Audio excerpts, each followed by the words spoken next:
Tiba-tiba boneka itu berbicara dan menyebutkan nama-nama mereka bagi yang berhasil menyelesaikan permainan ketiga ini. Lalu mereka bertujuh disuruh memakai pakaian musim dingin untuk melanjutkan permainan selanjutnya.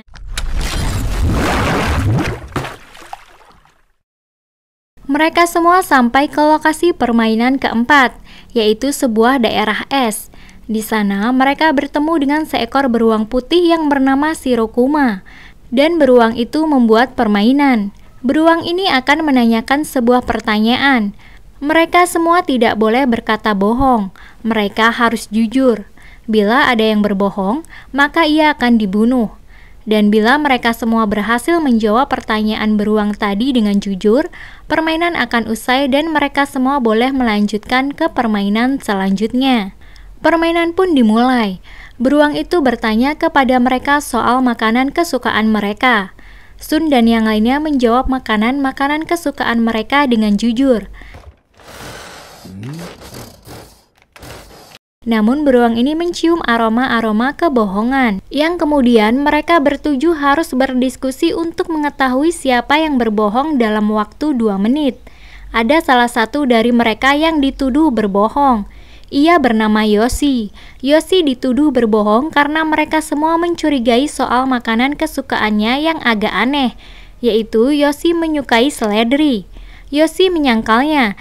Ia mengatakan sudah berkata jujur bahwa ia menyukai seledri. Namun mereka semua tetap tidak percaya dan sepakat bahwa yang berbohong adalah Yoshi. Yoshi pun dibunuh dengan cara dipukul oleh beruang tersebut sampai gepeng. Lanjut ke pertanyaan kedua, yaitu siapa yang menyukai atau tidak menyukai Sun. Ada yang bilang iya dan ada yang bilang tidak. Saat Shoko dan Ichika disuruh menjawab, mereka berdua menjawab iya. Lalu beruang itu kembali mencium aroma-aroma kebohongan lagi. Dan mereka kembali disuruh berdiskusi. Yang kemudian beruang itu menjelaskan bahwa salah satu dari mereka merupakan orang yang menyamar agar mereka semua dapat dibunuh. Lalu beruang itu menyuruh mereka untuk cepat mencarinya agar mereka dapat selamat.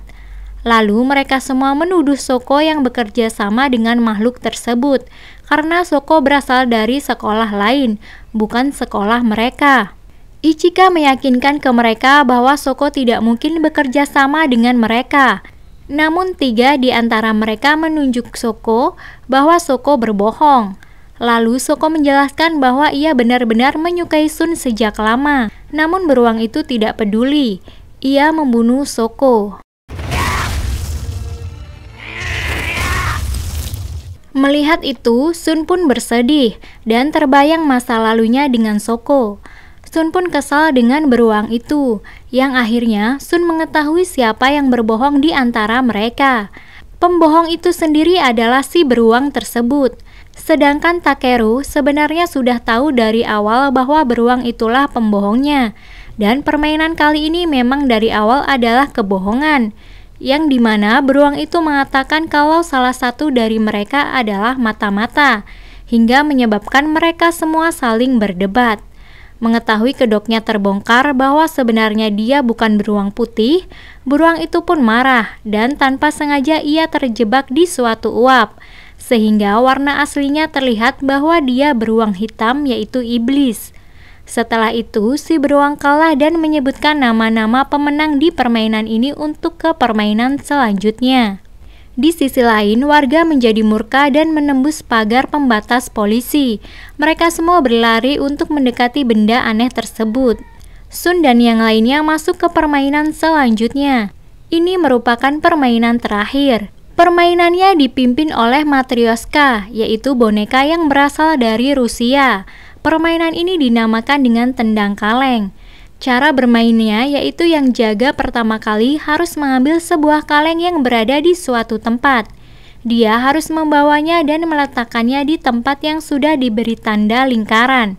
Selagi yang jaga mengambil kalengnya untuk diletakkan di tempat yang dikasih tanda, yang lainnya harus bersembunyi. Jika yang bersembunyi ketahuan, maka yang jaga harus berlari dan menyebutkan nama yang ketahuan.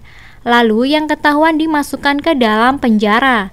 Sedangkan yang belum ketahuan bisa melepaskan temannya yang sedang dipenjara dengan cara menendang kaleng tersebut. Namun ketika kaleng ditendang, kaleng itu akan meledak. Jadi saat mereka ingin menyelamatkan yang dipenjara, mereka harus menggantinya dengan nyawanya sendiri. Permainan itu dimulai. Permainan akan berakhir setelah matahari terbenam. Lalu mereka semua disuruh memilih sebuah stik yang berada di mulut boneka. Dan ternyata yang jaga adalah Takeru. Lalu Takeru berlari untuk mengambil kaleng tersebut dengan cara menendang salah satu boneka itu. Lalu Takeru meletakkan kaleng itu ke lingkaran dan mencari keberadaan mereka yang bersembunyi. Di antara mereka yang tertangkap yaitu Kotaro dan Oku. Mereka dimasukkan ke penjara. Lalu Takeru mencari Sun dan Ichika. Mereka pun ketahuan oleh Takeru. Sun mencoba kabur menggunakan tali bersama Ichika. Namun Ichika malah lari dan mencoba menahan pintu yang didorong oleh Takeru. Sayangnya Ichika pun tertangkap. Sun berhasil kabur dari kejaran Takeru. Namun matahari akan terbenam. Dan jika Sun tidak bisa menyelamatkan teman-temannya, Takeru akan memenangkan pertandingan ini. Sun lalu mencoba memakai sebuah baju besi untuk menendang kaleng tersebut supaya tidak terkena ledakan. Untuk melakukan itu, ia harus melawan Takeru dan ditambah pakaian yang dipakai terlalu berat sehingga membuatnya sulit untuk bergerak. Waktu Takeru melepaskan topeng besi Sun, Sun memasangkan rantai ke perut Takeru sehingga Takeru tidak bisa menjangkau kaleng dan menangkap Sun. Sun mencoba menarik Takeru saat Takeru menggapai kaleng tersebut. Lalu Sun menjatuhkan diri ke laut, sehingga Takeru tertarik baju besi itu. Sun berhasil melepaskan diri dari baju besi dan mencoba untuk menggapai kalengnya. Takeru masih terus berusaha menarik baju besi itu agar terangkat ke atas. Setelah berhasil, Takeru langsung berlari ke kaleng bersamaan dengan Sun, yang pada akhirnya Sun berhasil menendang kaleng itu.